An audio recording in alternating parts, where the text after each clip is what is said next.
Bem-vindos ao canal Bíblia em um Ano. Aqui ajudamos você na leitura da Bíblia. Curta o vídeo, inscreva-se e compartilhe. Acompanhe também pelo Spotify e YouTube Music para ouvir a Bíblia onde estiver. Os links estão no primeiro comentário fixado. Vamos juntos completar a leitura da Bíblia em um ano. Antigo Testamento, 2 Samuel, capítulo 6. De novo, Davi reuniu os melhores guerreiros de Israel, 30.000 ao todo. Ele e todas as tropas que o acompanhavam partiram rumo a Baalá, em Judá, para buscar a Arca de Deus, arca sobre a qual é invocado o nome do Senhor dos Exércitos, cujo trono está entre os querubins sobre a arca. Puseram a Arca de Deus em uma carroça nova e a levaram da casa de Abinadab, que ficava em uma colina. Uzá e Aiô, filhos de Abinadab, conduziam a carroça com a Arca de Deus. Aiô andava na frente dela. Davi e todos os israelitas celebravam com grande entusiasmo diante do Senhor, ao som de canções, harpas, liras, tamborins, chocalhos e símbolos. Quando chegaram à eira de Nacom, Uzá esticou o braço e segurou a Arca de Deus, porque os bois haviam tropeçado. A ira do Senhor se acendeu contra Uzá por esse ato de irreverência. Por isso, Deus o feriu, e ele morreu ali mesmo, ao lado da Arca de Deus. Davi ficou irado porque o Senhor havia atacado Uzá. Até hoje aquele lugar é chamado Perez Uzá. Naquele dia, Davi teve medo do Senhor e se perguntou: como a arca do Senhor chegará até mim? Assim, Davi já não quis levar a arca do Senhor para ficar com ele na cidade de Davi. Em vez disso, levou-a para a casa de Obed-edom, o Giteu. A arca do Senhor ficou na casa de Obed-edom, o Giteu, por 3 meses. E o Senhor o abençoou, e a toda a sua família. Disseram ao rei Davi: o Senhor tem abençoado a família de Obed-edom e tudo o que ele possui, por causa da Arca de Deus. Então Davi, com grande festa, foi à casa de Obed-edom e ordenou que levassem a Arca de Deus para a cidade de Davi. Quando os que carregavam a Arca do Senhor davam 6 passos, eles sacrificavam um boi e um novilho gordo. Davi, vestindo o colete sacerdotal de linho, foi dançando com todas as suas forças diante do Senhor. Assim, ele e todos os israelitas levavam a Arca do Senhor com gritos de alegria e ao som de trombetas. Aconteceu que, entrando a Arca do Senhor na cidade de Davi, Mical, filha de Saul, observava de uma janela. Ao ver o rei Davi saltando e dançando diante do Senhor, ela o desprezou em seu coração. Eles trouxeram a Arca do Senhor e a colocaram na tenda que Davi lhe havia preparado.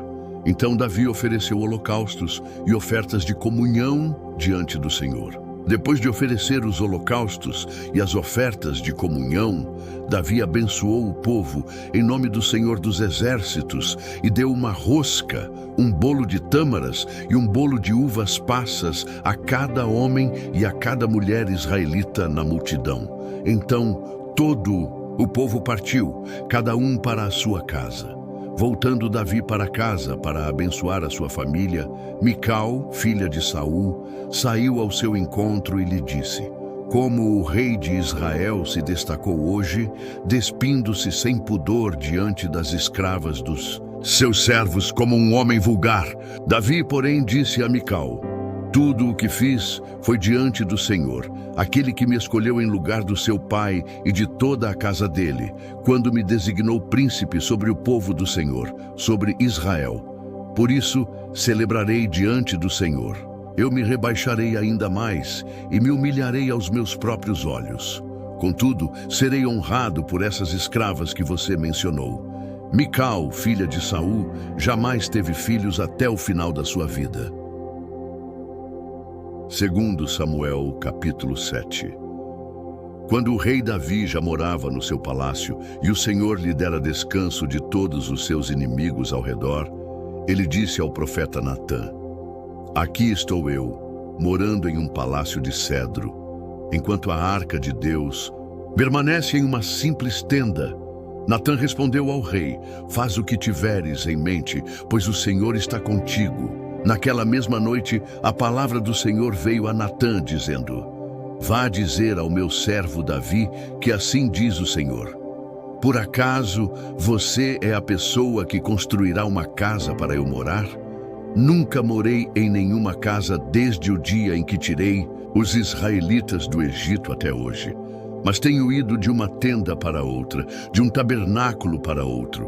Por onde tenho acompanhado todos os israelitas, alguma vez perguntei a algum líder deles, a quem ordenei que pastoreasse Israel, o meu povo: por que vocês não construíram para mim uma casa de cedro? Agora, pois, diga ao meu servo Davi que assim diz o Senhor dos Exércitos: eu o tirei das pastagens, onde você cuidava dos rebanhos, para governar sobre Israel, o meu povo. Sempre estive com você por onde você andou e eliminei todos os inimigos do seu caminho. Eu o farei agora tão famoso quanto os homens mais importantes da terra. Providenciarei um lugar para Israel, o meu povo, e os plantarei ali, para que tenham o seu próprio lar e deixem de ser incomodados. Homens perversos não mais os oprimirão, como fizeram no início, e têm feito desde a época em que nomeei juízes sobre Israel, o meu povo. Também darei a você descanso de todos os seus inimigos. Saiba também que o Senhor estabelecerá uma casa para você. Quando a sua vida chegar ao fim e você descansar com os seus antepassados, levantarei a sua descendência, um fruto do seu próprio corpo, para sucedê-lo, e eu estabelecerei o reino dele. Será ele quem construirá uma casa para o meu nome, e eu firmarei o trono dele para sempre. Eu serei o seu pai, e ele será o meu filho. Quando ele cometer algum erro, eu o punirei com varas de homens, com açoites aplicados por homens. Contudo, nunca retirarei dele o meu amor, como retirei de Saul, a quem tirei de diante de você. Quanto a você, a sua casa e o seu reino permanecerão para sempre diante de mim.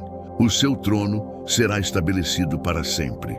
Natã transmitiu a Davi tudo o que o Senhor lhe havia falado por revelação. Então, o rei Davi entrou e sentou-se na presença do Senhor e disse: quem sou eu, ó soberano Senhor? E o que é a minha família para que me trouxesses a este ponto? Como se isso não bastasse para ti, ó soberano Senhor, também falaste sobre o futuro da família deste teu servo. É assim que procedes com todas as pessoas, ó soberano Senhor. Mas Davi poderá dizer-te: tu conheces o teu servo, ó soberano Senhor. Por amor da tua palavra e de acordo com a tua vontade, realizaste este feito grandioso e o tornaste conhecido ao teu servo. Por isso digo: quão grande és tu, ó soberano Senhor! Não há ninguém como tu, nem há outro Deus além de ti, conforme tudo o que ouvimos com os nossos ouvidos. Quem é como Israel, o teu povo? A única nação da terra que tu, ó Deus, resgataste para dela, fazeres um povo para ti mesmo, e assim tornaste o teu nome famoso. Realizaste grandes e impressionantes maravilhas, ao expulsar nações e os seus deuses de diante dessa mesma nação que libertaste do Egito. Tu mesmo fizeste de Israel o teu povo particular para sempre, e tu, ó Senhor, te tornaste o seu Deus. Agora, Senhor Deus, confirma para sempre a promessa que fizeste a respeito do teu servo e da sua dinastia. Faz, conforme prometeste, para que o teu nome seja engrandecido para sempre com estas palavras: o Senhor dos Exércitos é o Deus de Israel. Assim, a dinastia do teu servo Davi se manterá firme diante de ti. Ó Senhor dos Exércitos, Deus de Israel, tu mesmo o revelaste ao teu servo quando disseste: estabelecerei uma casa para você. Por isso, o teu servo achou coragem para fazer-te esta oração: Ó soberano Senhor, Tu és Deus, as Tuas palavras são verdadeiras, e Tu fizeste esta boa promessa ao Teu servo. Agora, pela Tua bondade, abençoa a dinastia do Teu servo, a fim de que ela continue para sempre na Tua presença, pois Tu, ó soberano Senhor, o prometeste, e pela Tua bênção, a dinastia do Teu servo será bendita para sempre. 2 Samuel capítulo 8. Depois disso, Davi derrotou os filisteus, subjugou-os e tirou deles o controle de Meteg e Amá. Davi derrotou também os moabitas. Ele os fez deitar no chão e mandou que os medissem com uma corda. Os moabitas que ficavam dentro das 2 primeiras medidas da corda eram mortos, mas os que ficavam dentro da terceira eram poupados. Assim, os moabitas ficaram sujeitos a Davi, pagando-lhe tributo. Além disso, Davi derrotou Hadadezer, filho de Reobe, rei de Zobá, quando Hadadezer tentava recuperar o controle na região do rio Eufrates. Davi se apossou de 1.000 dos seus carros de guerra, 7.000 cavaleiros e 20.000 soldados de infantaria. Ainda levou 100 cavalos de carros de guerra e cortou os tendões de todos os outros. Quando os arameus de Damasco vieram ajudar Hadadezer, rei de Zobá, Davi matou 22.000 deles. Em seguida, estabeleceu guarnições militares no reino dos arameus de Damasco, de modo que estes passaram a ser vassalos de Davi e lhe pagavam em tributos. O Senhor dava vitórias a Davi em todos os lugares aonde ia. Davi também levou para Jerusalém os escudos de ouro usados pelos oficiais de Hadadezer. De Tebá e Berotai, cidades que pertenciam a Hadadezer, o rei Davi levou grande quantidade de bronze. Quando Tou, rei de Amate, soube que Davi tinha derrotado todo o exército de Hadadezer, enviou seu filho Jorão ao rei Davi para saudá-lo e parabenizá-lo pela vitória na batalha contra Hadadezer, que tinha estado em guerra contra Tou. Com Jorão, mandou todo tipo de utensílios de prata, de ouro e de bronze. O rei Davi consagrou esses utensílios ao Senhor, como fizera com a prata e com o ouro tomados de todos estes povos que havia subjugado: Edom, Moabe, Amon, Filisteia, bem como Amaleque. Também consagrou os bens tomados de Hadadezer, filho de Reobe, rei de Zobá. Davi ficou ainda mais famoso ao retornar da batalha em que matou 18.000 edomitas no Vale do Sal.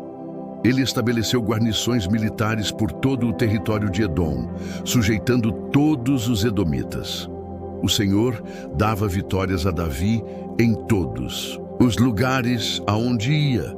Davi reinou sobre todo o Israel, governando todo o povo com justiça e retidão. Joabe, filho de Zeruia, era comandante do exército. Josafá, filho de Ailude, era o arquivista real. Zadok, filho de Aitube, e Aimeleque, filho de Abiatar, eram sacerdotes. Seraías era secretário.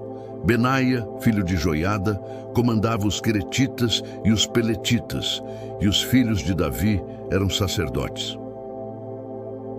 Novo Testamento, Lucas capítulo 15, versículos 1 ao 10. Todos os publicanos e pecadores se aproximaram de Jesus para ouvi-lo. Contudo, os fariseus e os mestres da lei o criticavam. Este homem recebe pecadores e come com eles. Então, Jesus lhes contou esta parábola: qual de vocês que, possuindo 100 ovelhas e perdendo uma, não deixa as 99 no campo e vai atrás da ovelha perdida até encontrá-la? E quando a encontra, coloca-a alegremente nos ombros e vai para casa. Ao chegar, reúne os seus amigos e vizinhos e diz: alegrem-se comigo, pois encontrei a minha ovelha perdida. Eu lhes digo que da mesma forma, haverá mais alegria no céu por um pecador que se arrepende do que por 99 justos que não precisam se arrepender. Ou qual é a mulher que, possuindo 10 dracmas e perdendo uma delas, não acende uma lâmpada, varre a casa e procura atentamente até encontrá-la? Esta, quando a encontra, reúne as amigas e vizinhas e diz: Alegrem-se comigo, pois encontrei a minha moeda perdida. Eu digo que, da mesma forma, há alegria na presença dos anjos de Deus por um pecador que se arrepende. Obrigado por chegar até aqui. Curta o vídeo, inscreva-se no canal e compartilhe com aqueles que são importantes para você. Que Deus nos ajude a completar esta jornada. O Senhor te abençoe e te guarde. O Senhor faça resplandecer o seu rosto sobre ti e tenha misericórdia de ti. O Senhor sobre ti levante o seu rosto e te dê a paz. Até amanhã.